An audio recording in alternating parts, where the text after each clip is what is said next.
Bumalik si Rocky Boy sa kanilang bahay, sugatan ng malubha. Sinasabing binugbog siya ni Miguelito at iniwan sa tambak ng basura. Nagngit-ngit si Brando. Para sa kanya, hindi na kayang tiisin ang kahihiyan mula sa angkan ng Guerrero. Hindi sapat ang kamatayan bilang ganti.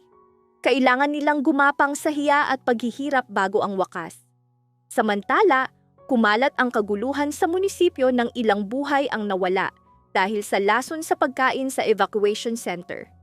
Wika ni Pungay. Ang mahihinang tinig ang tunay na makakatalo sa mga tiwaling politiko.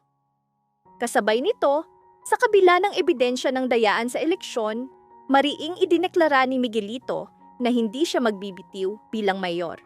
Sinang-ayunan ni Jackie. Hindi ko isusuko ang aking posisyon at walang makakapagpakulong sa akin. Biglang nawala ng preno ang isang ambulansya, bahagi ng proyekto ng Guerrero. Sa loob, isang pamilya at isang bata. Matapang na hinabol ni Tanggol, sumampa sa loob upang tumulong. Nakaligtas ang mag-asawa, ngunit mahigpit niyang niyakap ang bata. Habang yumanig ang ambulansya sa tulay, naramdaman niya ang matinding pag-uga ng bakal at gulong. Pinayo ng hangin ang kanyang mukha, ngunit lalo niyang hinigpitan ang hawak. Umiyak ang bata sa takot. Konti na lang, hawak lang. Pulong niya, nakikita ang mataas na tulay at malalim na bangin. Mula sa ilalim ng dashboard, may tunog. Isang aparato, mga kable, timer, kumikislap na pulang ilaw. Hindi lang ito preno. Sinadya ito, mariing sabi ni Tanggol. Sa kabilang dulo ng tulay, nagsitakbuhan ng mga tao. Nakita ni Brando, Pungay, at mga pulis ang nangyayari. Tanggol, sigaw ni Pungay. May bomba sa loob. Kinumpirma ng radyo ang mas malaking panganib. Nakabitin sa sinulid ang buhay ng bata, ang tapang ni Tanggol, at ang kapalaran ng lungsod. Huminga ng malalim si Tanggol, niyakap ang bata. Nang tumama ang gulong sa gilid ng tulay, tumalon siya. Ang lundag ay laban sa oras, isang desisyon sa gilid ng kamatayan. Bumagsak ang ambulansya sa bangin, sumabog sa mga bato, umuga ang lupa. Nagsidagsa ang mga tao, hinanap si Tanggol. Natagpuan siya ni Brando, duguan sa lupa, ngunit ligtas ang bata sa kanyang bisig. Nanginginig ang tinig ni Brando. Hindi mababayaran ang utang na ito. Ngunit bakit ka muling nakisangkot sa gulo ng Guerrero? Hindi ito laban mo. Bago makasagot si Tanggol, sumipol ang hangin. Tumama ang bala sa lupa, ilang pulgada mula sa kanyang paa. Sniper, sigaw ng pulis, sumabog ang putukan. Tumingala si Pungay, nakita ang lalaking nakaitim sa tulay, may hawak na radyo, malamig ang tinig. Target identified. Phase 2, begin. Pagkatapos ay naglaho sa dilim. Sa munisipyo, lalo pang lumala ang kaguluhan. Basang pawis si Miguelito, nakatayo sa harap ni Jackie, may hawak na sobre. Nanginginig ang tinig ni Jackie. Kuya, hindi ito bahagi ng ating kasunduan. Akala ko peke ang mga dokumento. Totoo pala, pirmado ng komisyon. Mariing kumuyom ang panga ni Miguelito. May nag-leak. May nagtaksil sa atin. Sa loob, mga larawan ni Atomy Villafranca, dating pinagkakatiwalaan, nakikipagpulong sa mga rebelde ng Sindikato de Sombra. Walang makakaalis sa akin, sigaw ni Miguelito. Ako ang mayor. Anumang ebidensya, tatalunin ko sila. Ngunit bago siya makapagtapos, bumukas ang pinto. Matatag na pumasok si Chief Alberto. Mayor, sumama ka sa amin. May bagong warrant laban sa iyo. Sa sandaling iyon, nagsanib ang kabayanihan ni Tanggol, ang banta ng sniper at ang pampulitikang pagsabog sa munisipyo, isang unos ng kawalan ng katiyakan. Kasabay ng dayaan sa eleksyon, bumigat din kay Miguelito ang mga namatay sa evacuation center. Nanlaki ang mata niya. Imposible, hindi ko nilaso ng pagkain. Malamig na sagot ni Chief Alberto. Alam namin, ngunit ang testimonya ng iyong ama ay nagsasabing iba. Mula sa likuran, lumitaw ang matandang anino, ang patriarka ng Guerrero. Mahina ang katawan, ngunit matalim ang mga mata. Anak, panahon na para tanggapin ang katotohanan. Hindi ikaw ang piniling tagapagmana ng pamilyang ito. Hindi ka karapat-dapat sa upuan na iyan. Nanginginig si Jackie. Tay, ano ang ibig mong sabihin? Nakakawasak ang sagot. Hindi ka tunay na gerero. Samantala, sa kampo hospital, ginamot si Tanggol. Ibinunyag ng mga nurse ang nakakagulat na detalye. Hindi mula sa aksidente ang kanyang mga sugat, kundi mula sa dating torture at interogasyon. Sa kanyang likod, may tattoo. Marka ng isang lihim na grupo. Nilapitan siya ni Pungay, nanginginig. Tanggol, totoo ba? Kasama ka sa sombra? Dahan-dahang iminulat ni Tanggol ang mga mata. Pungay, hindi ako kasama nila, ngunit may koneksyon ako. At panahon na para sabihin ang katotohanan. Hindi ako ordinaryong ulila. Ako ang tunay na anak ni Don Jeronimo Guerro. Nabagsak sa katahimikan ang ospital. Pagkatapos, sisimulan na natin ang paliwanag. Sa isang madilim na silid sa kabilang panig ng lungsod, nagulat ang sniper sa isang lalaki. Sir, hindi napatay ang target, ngunit mas malaking problema ang lumitaw. Nabunyag ang birth record. Hindi na siya ordinaryong target. Dahan-dahang lumingon ang lalaki. Si Chief Alberto mismo. Malamig ang tinig. Phase 3. Dalhin si Tanggol sa akin ng buhay. Binalaan ni Mang Donato si Tanggol na maraming pulis sa labas.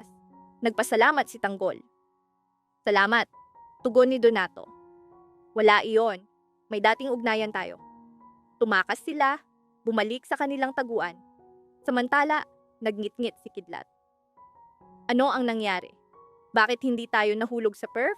Sagot ni Espineli. Hindi lang sila perf, dagdag ni Maro. Sila ay NADCOM, National Anti-Drug Commission. Pinakadelikado pagdating sa droga. Sinisi ni Teban si Espineli. Bakit hindi mo alam na naroon ang NADCOM? Nauutal si Espineli. Mga bagong buyer, kakilala ng kakilala. Lalong lumalim ang sabwatan, pagtataksil ng pamilya, nakatagong birth record, at anino ng pinakamalupit na komisyon ng Estado. Sigaw ni Teban. Malayo ko, agents pala ang mga hayop na iyon. Inakusahan niya si Espineli. Sumagot si Espineli. Trabaho mo ang protektahan ako at ang negosyo ko. Ginawa mo iyon. Buhay pa tayo. Bakit ka nagagalit? Binabayaran ka naman.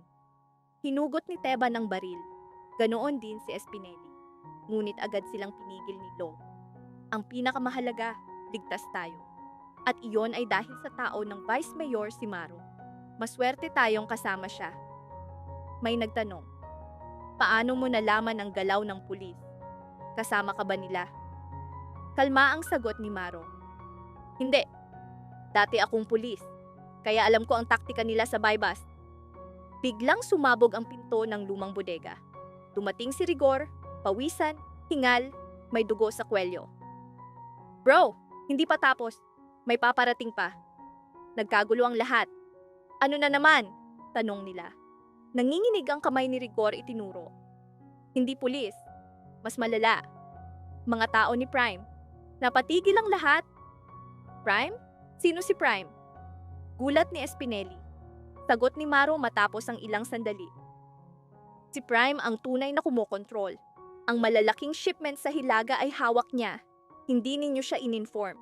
Ayaw niya ng operasyon ng walang pahintulot. Takot na tanong ni Kidlat. Pero bakit sila pupunta rito? Tumahimik si Teban. Malinaw na may nag-leak ng impormasyon. Sino ang nagtaksil? Sino ang nagbigay ng lokasyon natin? Sigaw ni Espineli. Lalong lumalim ang hinala. Bago pa may sagot, yumanig ang lupa. Akala nila, lindol. Babala ni Lo. Mag-ingat, baka lindol. Ngunit hindi. Umalingaw-ngaw ang ugong ng napakaraming gulong. Paparating ang convoy. Sirena ang tumunog. Hindi pulis, iba. Kumalat ang takot sa loob ng bodega. Sumilip si Rigor. 3 SUV, papalapit. Mahinang bulong ni Maro. Mga tao ni Prime, naghanda ng baril, handa sa labanan. Samantala, sa madilim na eskinita, naglalakad pa uwi si Tanggol, kumakabog ang dibdib, kasama si Totoy at Pido. Bawat hakbang ay papalapit sa panganib. Tahimik ang paligid, ngunit malakas ang tibok ng puso. Tanggol, bulong ni Totoy. Ligtas ba tayo rito? Sabihin mo kung dapat tayong lumiko. Hindi ako mapakali. Sagot ni Tanggol. Tahimik. May nakita akong galaw sa bubong. Bago pa siya makapagtapos, bumagsak mula sa itaas ang isang lalaking nakaitim hingal. Paparating sila! Tumakbo kayo! Sino sila? Sigaw ni Pido. Nauutal ang lalaki. Hindi ko alam ang pangalan, pero sila ang pumunta kay Mang Donato. Natigilan si Tanggol. Ano ang ibig mong sabihin? Si Rocky Boy? Ngunit bago pa sila makapagsalita, sumabog ang putukan sa di kalayuan. Isa, dalawa, sunod-sunod. Mang Donato? Sigaw ni Totoy. Nagkatinginan sila, saka tumakbo sa bahay ni Donato. Sa loob, duguan ang sahig, basag ang mga mesa. Nakalapat si Mang Donato sa dingding, hawak ang sugatang braso. Tito! Sigaw ni Tanggol. Mahina ang tinig ni Donato. Tanggol, kinuha nila si Rocky Boy. May naghahanap sa iyo. Halos mawala ng malay, bulong niya. Isang babaeng nakaitim. Tinawag ang pangalan mo. Nanikip ang dibdib ni Tanggol. Babaeng nakaitim. Imposible. Clara, ang akala niyang matagal nang patay sa isang misyon. Minsan ay nasa tabi niya, minsan ay nagtaksil. At ngayon, siya ang kumuha kay Rocky Boy. Sa bodega, sumugod ang mga tao ni Prime. Armado, nakamaskara, walang badge. Profesional, kriminal ang galaw. Magandang gabi, malamig na sabi ng pinuno. Nakatago ang mukha. Sino ang nagbigay sa inyo ng pahintulot na mag-operate sa teritoryo ni Prime? Tangina, ano bang problema mo? Sigaw ni Espineli. Tumama ang bala sa poste sa tabi niya. Nanginig siya. Malamig na sagot ng nakamaskara. Hindi kami pumapatay ng walang dahilan. Pero gusto namin ng pangalan. Nagkating-inan ang mga tao ni Espineli. Puno ng takot at hinala. Unti-unti, nagsimula silang magduda sa isa't isa. Biglang may sumigaw. Maro, alam niya ang galaw ng pulis. Siya ang nagsalita tungkol sa buy-bust. Siya ang nagdala sa atin dito. Nag-atubili si Maro, saka ngumisi. At kung ako nga, tandaan ninyong may dahilan. Ngunit, bago pa siya makapagtapos, sumabog ang putukan sa labas. Natigilan ng lahat.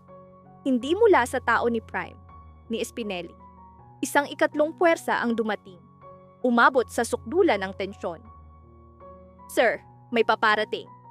Sigaw ng isa sa tao ni Prime. Mas malakas na tunog, mas mabilis na makina. Nagsidagsa sila sa pinto. Sa dilim, kumislap ang mga ilaw. 3 truck ang pumasok, may floodlight. At sa gitna nakatayo ang isang lalaking nakauniforme ng NADCOM. Mahinang bulong ni Kidlat. Kilala ko siya, si Arven. Isa sa pinakawalang awa. Ngunit ang tunay na pagkagulat ay nang lumabas ang isang babae mula sa likod ni Arven. Nakaitim, maiksi ang buhok, matatag ang tindig. Clara. Hawak niya si Rocky Boy, nakaposas. Kumusta, Espineli? Malamig na ngisi ni Clara. Akala ninyo NADCOM ang umatake kanina? Hindi. Kaming iyon. Grupo ni Prime. Tumahimik ang lahat. Humarap si Clara kay Maro. Magaling, Maro. Dinala mo sila eksakto sa gusto namin. Sumabog ang kaguluhan sa bodega. Si Maro ang taksil. Bakit mo ginagawa ito? Sigaw ni Lo. Dahan-dahang lumapit si Clara. Simple. May utang si Espineli sa amin. At may utang sa akin si Tanggol. Ang kanyang buhay. Napatigil ang lahat. Ano ang kinalaman ni Tanggol dito? Galit na tanong ni Kidlat. Malamig na ngiti ni Clara. Dahil si Tanggol ang susunod naming target. Sa sandaling iyon, kumislap ang pulang ilaw sa labas. Dumating si Tanggol sa pintuan ng bodega. Hawak ang baril, nanginginig sa galit. Nagtagpo ang mga mata nila ni Clara. Parehong hingal, parehong puno ng alaala. Tanggol, bulong ni Clara. Clara? Sagot niya, nanginginig ang tinig. Bakit mo kinuha ang kapatid ko? Muling nagliyab ang lumang apoy. Pagtataksil, pag-ibig, puot. Isang banggaan na hindi pa nila naranasan ang magsisimula. Samantala, tinanong si Maro tungkol sa kanyang ugnayan sa Vice Mayor. Inamin niyang minsan siyang naging bagman nito. Wika ni Lucio, matagal ka nang pinagkakatiwalaan ng Vice Mayor. Dagdag ni Lun, kung ganoon, pinagkakatiwalaan din kita. Utang namin ang buhay namin sa'yo. Sabi ni Lucio kay Espineli. Tapos na ang trabaho, aalis na kami. Pero kung kailangan mo pa ng kliyente, marami kami. Sisiguraduhin naming mga negosyante, hindi parap. Umalis sila. Tinanong ni Espineli si Maro. Mapagkakatiwalaan ba ang grupo ni Lucio? Sagot ni Maro, sa negosyong ito, walang lubos na mapagkakatiwalaan, pero magagamit sila. Inabot ni Espineli ang pera. Magaling. Tama ang Vice Mayor na i-recommend ka. Tatawagan kita para sa susunod na deal. Nagpasalamat si Maro at umalis. Samantala, nasa telepono si Rigor nang dumating si Mundo. Bakit ka narito? Gulat na tanong ni Rigor. Sagot ni Mondo. Pumunta ako sa opisina mo, wala ka na. Nais kong kumpirmahin. Totoo bang pinalaya mo ang mga Chinese suspects sa drug case?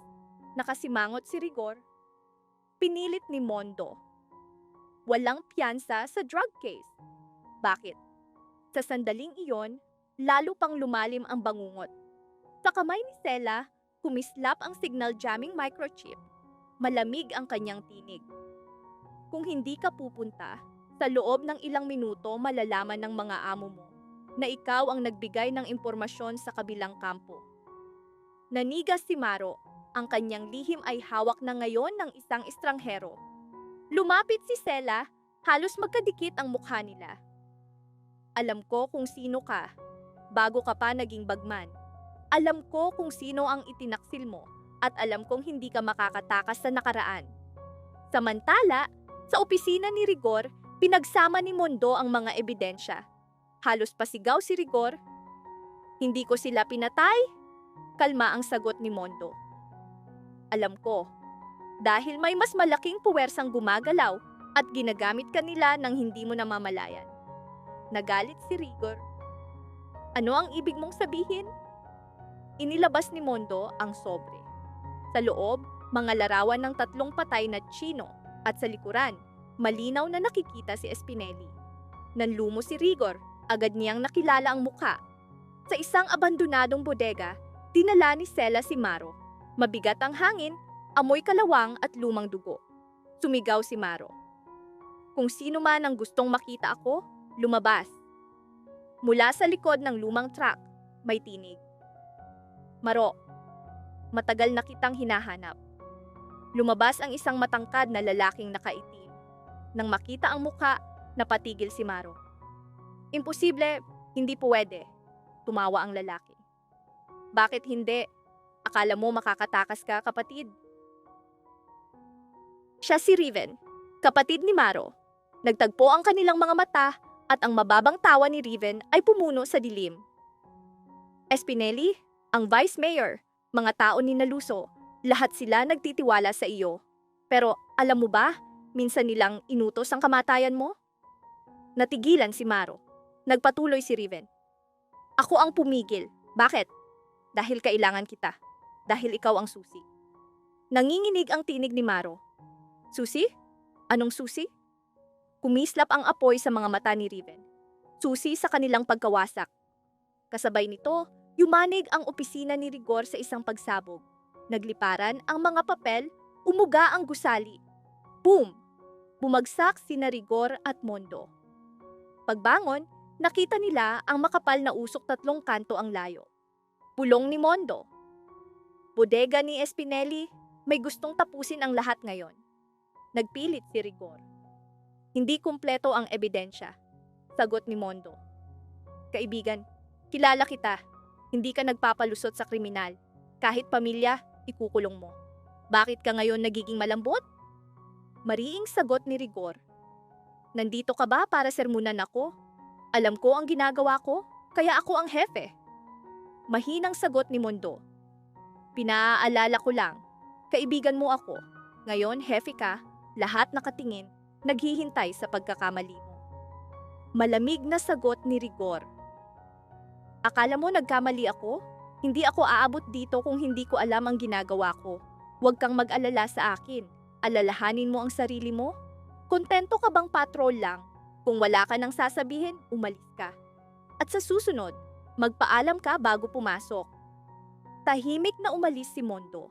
Samantala, pinag-usapan ng grupo ni Tanggol si Maro. Baka may utang siya, kaya binugbog at iniwan. Sagot ni Tanggol, malas na tao, mabutit na tulungan natin. Ang mahalaga, tama ang ginawa natin. Mukhang matinong tao. Wika ni Sonia. Kumusta sila? Sagot ni Angkong. Wasak, bugbog. Pero may bago tayong kakampi, dating pulis, si Maro. Aminado si Kidlat. Duda ako sa kanya noon, pero matalino siya. Dagdag ni Teban. Makakatulong ang karanasan niya sa pulisya. Babala ni Lucio. Hindi natin alam kung tao siya ni Espineli o atin, pero magagamit natin siya. Lumalim ang gabi. Nakatingin si Rigor sa bintana, kumikislap ang ilaw. Nanlamig ang kanyang katawan, hindi sa aircon, kundi sa pakiramdam na may nagmamasid. Sa labas, nakatigil si Mondo, nakatingin sa presinto. Bulong niya. Kaibigan, sana hindi mo ako itinataboy dahil nilalamon ka ng panganib na hindi ko pa alam. Tumunog ang kanyang telepono, hindi kilalang numero. Kaibigan, huwag kang basta magtiwala. Hindi lahat ng nasa paligid ni Rigor ay kakampi niya. Kahit ikaw. Nanlamig si Mondo. Sino ka? Tanong niya. Ngunit biglang naputol ang tawag. Sa kabilang bodega, nagtipon ang grupo ni Tanggol. Nakaupo si Maro, balot ng benda, matalim ang mga mata. Hindi ako tao ni Espineli. Kung ako iyon, patay na kayong lahat. Tumahimik ang lahat. Tanong ni Kidlat. Kung ganoon, sino ang umatake sa iyo? Bakit ka ganito? Mapait na tawa ni Maro. Hindi maganda ang katotohanan. Sarili kong kasamahan, isang pulis, ang nagtangkang pumatay sa akin. Natigilan ng lahat. Bulong ni Teban. May bulok na sa loob? Tumango si Maro. At hindi basta bulok, malaki. Kumakabog ang dibdib ni Tanggol. Hawak ang sinturon. Nagpatuloy si Maro. May hawak akong dokumento, ebidensya. Kinuha nila, iniwan akong patay. Ang dokumentong iyon kayang pabagsakin si Espineli, ang sindikato at mga mataas na opisyal. Biglang tanong ni Lucio, kasama ba si Rigor? Nag-atubili si Maro. Hindi ko alam kung saang panig siya. Sa sandaling iyon, kumislap ang computer ni Rigor. Isang encrypted message, pula ang icon, Access Priority ISF. Mensahe, Rigor, kontrolado namin ang lahat. Kung tatanggi ka, magdurusa ang pamilya mo. Hanapin ang nawawalang dokumento. Napahawak si Rigor sa ulo. Espineli, bulong niya. Sa screen, lumabas ang larawan ng anak niyang si Mara. Pauwi mula sa eskwela. Sinusundan ng dalawang nakatalukbong. Nabasa siya ng malamig na pawis. Diyos, hindi. Nanginig ang kanyang mga kamay. Malinaw na ngayon kung bakit siya napilitang lumambot. Hindi dahil sa kahinaan, kundi sa nakakatakot na banta. Sa bodega, umalingaw-ngaw ang busina sa labas. Sumilip si Kidlat, nanlaki ang mata. Hinahabol tayo. 3 motorsiklo, lahat nakaitim. Mahinang bulong ni Lucio. Mga anino boys ni Espineli. Pumupunta lang sila para pumatay. Itinago nila si Maro sa likod ng lumang container. Huminto ang mga motorsiklo. Mabibigat na yabag ang umaling-aungaw. Bawat hakbang, parang kampana ng kamatayan. Pinalibutan ng mga tauhan ni Espineli ang bodega. Sigurado ba rito? Tanong ng isa. Oo, may bakas ng dugo. May tumulong sa kanya. Inilabas ng isa ang granada. Wala nang oras. Sigaw ni Tanggol. Putang ina, granada! Hinila niya si Maro. Nagsitakbuhan ang lahat. Boom! Gumuho ang kalahati ng bodega. Umatras ang mga hitman, naghintay. Lumabas si Tanggol, duguan, ngunit nakatayo, handang lumaban. Tayo sa susunod na video. Mag-subscribe kayo lahat, i-like ang video, at manatiling nakaantabay.